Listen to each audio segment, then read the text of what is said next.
प्यारे दोस्तों अस्सलाम वालेकुम। आप देख रहे हैं इरफानी नेटवर्क यूट्यूब चैनल और मैं हूं मोहम्मद इरफान। झारखंड साबिर कलियरी रहमतुल्लाह अलैह की बारगाह से साबिर कलियरी रहमतुल्लाह अलैह के चाहने वालों के लिए एक और नायाब और दिलचस्प वीडियो लेकर आप लोगों का इस्तकबाल करते हैं। दोस्तों प्यारे दोस्तों, दुनिया भर में फैले हज़रत अलाउद्दीन अली अहमद साबिर कलियरी रहमतुल्लाह अलैह के चाहने वालों के लिए साबिर पिया और एलियन का एक ऐसी करामती वीडियो आपके सामने रखने जा रहा हूं जिसको सुनकर देखकर यकीनन दोस्तों आप सुबहान अल्लाह के उठेंगे। प्यारे दोस्तों, दुनिया जानती है, जमाना जानता है हज़रत अलाउद्दीन अली अहमद साबिर कलियरी रहमतुल्लाह अलैह के रोबो जलाल को।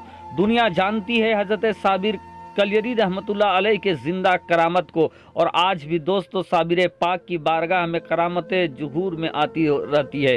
प्यारे दोस्तों, इसी तरीके का साबिर पाक के चाहने वालों और एक दूसरी मखलूक का, एलियन का एक ऐसा सनसनीखेज करामत रखने जा रहे हैं दोस्तों जिसको सुनकर यकीनन आपका दिल मचल उठेगा। तो उससे पहले कि वीडियो का आगाज़ करें, आपसे अदबन गुजारिश करेंगे दोस्तों कि इस वीडियो के जरिए आप हज़रत साबिर पाक के बारगाह की जियारत भी करते जाएं दोस्तों, और साथ ही साथ चैनल को भी सब्सक्राइब कर ले, वीडियो को भी लाइक करें, क्योंकि आज इस वीडियो में साबिर पाक का वो मशहूर गूलड़ का पेड़ भी नज़र आ रहा है और बारगाह साबिर पाक भी नज़र आ रहा है। तो इसकी दीदार करें, आंखों को ठंडक पहुंचाएं और चैनल को सब्सक्राइब करें, वीडियो को लाइक करें। और चलिए दोस्तों जानते हैं कि एलियन और साबिर पाक के चाहने वालों का वो कौन सा दास्तान है जो गुलजार साबरी में बयां है। दोस्तों गुलजार साबरी में जो दास्तान बयां है एक दूसरी मखलूक और उनके चाहने वालों का, वो बड़ा ही अजीब व गरीब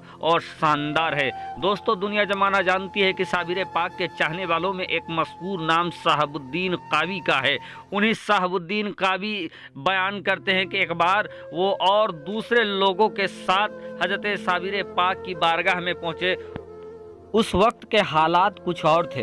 प्यारे दोस्तों, आज जिस तरीके से हम लोग साबिर पाक की इस दरगाह को देख रहे हैं, इनके अगल बगल की रौनकें देख रहे हैं, लोगों का बसेरा, बड़ी बड़ी दुकानें और दूसरी चीज़ों को देख रहे हैं, पहले इस तरीके का नहीं हुआ करता था दोस्तों।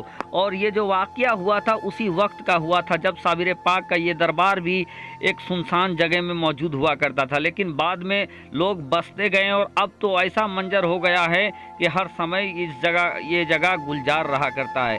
बारकैब दोस्तों, जब वहाँ पर हज़रत साहबुद्दीन कावी रहमतुल्लाह अलैह और उनके साथ उनके साथी पहुँचे तो वो वक्त रमज़ान शरीफ का था। वो सारे लोग मुत्तकिफ़ थे। उन्होंने इत्तिकाफ़ की नीयत करके वहीं बैठ गए और उनके बाद जो गूलड़ का पेड़ आप देख रहे हैं दोस्तों, उसी गूलड़ के पेड़ के नीचे ये सारे लोग, लगभग 8-10 लोग थे, वो वहाँ पर बैठ जाते हैं। बैठ जाने के बाद दोस्तों वहाँ से बस्ती भी बहुत दूरी में थी और कई किलोमीटर चलने के बाद बस्ती आता था और लोगों का आना जाना भी ज़्यादा नहीं हुआ करता था। वजह ये थी, सबब ये थी कि जंगल करीब थे और जंगल में बड़े भयंकर किस्म के जानवर हुआ करते थे। उनके डर से भी लोग ज़्यादा आना जाना नहीं किया करते थे।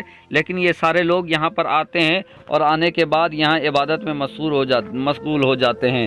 दोस्तों दिन के वक्त में ये सारे मुत्तकिफ़ लोग गूलड़ के पेड़ जो आपने अभी देखा है, इस गूलड़ के पेड़ के नीचे सारे के सारे दिन में रहते, वहाँ इबादत करते। इस गूलड़ के पेड़ को आप देख रहे हैं दोस्तों, आज भी मौजूद है। इसी पेड़ के नीचे सारे के साहबुद्दीन कावी रहमतुल्लाह अलैह और दूसरे लोग इसी गूलड़ के पेड़ के नीचे इबादत करते। और रात को जब सोना होता तो पेड़ से ज़रा सा हट कर ये सारे आराम करते। लेकिन दोस्तों कई दिन गुजर गए और कई दिन गुजरने के बावजूद भी इन लोगों को किसी ने खाना वगैरह के लिए भी नहीं पूछा यहाँ पे। अब दोस्तों ये लोग क्या थे कि रमज़ान शरीफ का वक्त था तो इनके पास सिर्फ और सिर्फ जो कुछ था वो थी पानी। अब ये इफ्तार में भी पानी पीते, सहरी में भी पानी पीते। ऐसे में दोस्तों कई दिन गुजर जाने के बाद बहुत सारे लोगों का भूख और प्यास की वजह से निढाल हो गए।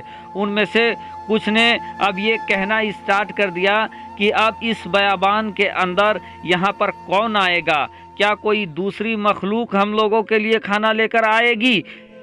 हम लोगों को खुद अपनी जान की हिफाजत करने के लिए बाहर जाकर खाने पीने के सामान को जुटाना पड़ेगा, नहीं तो हम लोग यहाँ रहे रहे भूख के मारे मर जाएंगे। उनमें से दोस्तों शहाबुद्दीन कावी रहमतुल्लाह अलैह और दूसरे लोगों ने ये कहा उन लोगों को जो भूख के मारे तड़प रहे थे, बिलबिला रहे थे और यहाँ से जाना चाहते थे।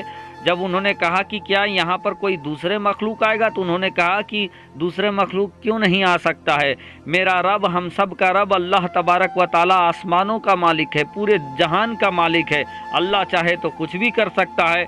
दोस्तों अभी ये लोग फिर इफ्तार का वक्त होता जा रहा था, फिर मन मार के ये लोग बैठे हुए थे कि अचानक ये देखते हैं कि जंगल की तरफ से एक दूसरा मखलूक चला हुआ आ रहा है। जब इन लोगों ने उस मखलूक को देखा दोस्तों, तो वो अजीब व गरीब था। आज के लबो लहजे में कहे तो एलियंस की तरह था। उनके हाथ पैर में 3-3 उंगलियां था, सर अजीब था, धड़ अजीब था, लेकिन वो चलता हुआ आता है और आने के बाद उनके हाथ में एक प्लेट होता है। उस प्लेट में बहुत सारा खाने की सामान होती है, जैसे कि गोश्त होता है, रोटी होता है, हलवा होता है। वो आने के बाद उन रोजेदार लोगों के सामने वो रखते हैं और कहते हैं कि इस चीज़ को साबिर ने भेजाया है। ये जो चीज़ आया है, इस चीज़ को साबिर ने भेजाया है, लेकिन आप में से कुछ लोग हैं वो साबिर नहीं है। क्योंकि बहुत सारे लोग ऐसे कह रहे थे कि हम लोगों को यहाँ पर जाना चाहिए, नहीं तो हम लोग यहाँ पर भूख से मर जाएंगे। और इसी को देखते हुए उन्होंने ये भी कहा कि क्या इस जगह पर, इस बयाबान जंगल में कोई दूसरा मखलूक आएगा। तो अल्लाह का ऐसा करम होता है दोस्तों, साबिर पाक का ऐसा करामत देखने को मिलता है जो गुलजार साबरी में मौजूद है कि जंगल से एक दूसरी मखलूक निकल कर आता है, उसके पास रोटी, हलवा और गोश्त होता है। वो रोजेदारों के सामने रख देता और कहता है इस चीज़ को तो भिजवाया साबिर ही है, लेकिन आप में से कुछ लोग हैं जो साबिर नहीं है। दोस्तों जब वो रोटी उनके सामने रखा गया तो उन लोगों ने देखा कि ये रोटी, हलवा, गोश्त सारा गर्मा गर्म है। ऐसा लग रहा था कि अभी किसी ने इसको बनाकर फौरन भेजा है। उसके बाद क्या था दोस्तों कि जितने दिन वो लोग वहाँ पर रहे, क्योंकि लास्ट रमज़ान शरीफ का लास्ट अय्याम चल रहा था, 10 दिनों का था, इसलिए इन लोगों ने इत्तिकाफ़ की नियत करके वहाँ पर रुके थे और यही वजह था कि ये लोग जा भी नहीं सकते थे। तो 10 दिन वो अजीब व गरीब मखलूक आता रहा और आने के बाद इनको खाने पीने की सामान देता और फिर साबिर पाक की बारगाह के नज़दीक पहुंचता और न मालूम अल्लाह जाने किधर गायब हो जाता। ये मामला चलता रहा और आखिरी रोजे तक ये मामला चलता रहा कि जिस वक्त इफ्तार का वक्त होता वो मखलूक आता, इन लोगों को इफ्तार का सामान देता, उसके बाद वहाँ पर चला जाता। हज़रत शहाबुद्दीन कावी रहमतुल्लाह अलैह एक बयान करते हैं कि उन्होंने उसके बाद यानी रमज़ान ख़त्म होने के बाद ज़िंदगी में फिर कभी भी ऐसे मखलूक को उन्होंने ना देखा ना कभी सुना। ये है दोस्तों साबिर पिया की करामत। आज भी करामतें होती है, देखने को नज़र चाहिए।